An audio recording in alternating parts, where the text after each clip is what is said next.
بسم اللہ الرحمن الرحیم۔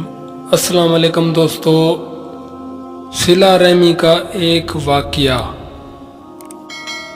حضور سیدنا غوث اعظم رحمت اللہ علیہ کے فرزند حضرت سیدنا عبد الرزاق رحمت اللہ علیہ فرماتے ہیں کہ ایک مرتبہ آپ رحمت اللہ علیہ سفر حج پر تشریف لے گئے۔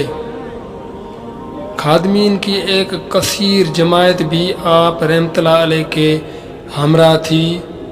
آپ رحمت اللہ علیہ راستے میں موضوع نزد بغداد پہنچے تو آپ رحمت اللہ علیہ نے خدام کو حکم دیا کہ اس بستی میں جا کر سب سے زیادہ مفلس اور نادر گھر کو تلاش کرو۔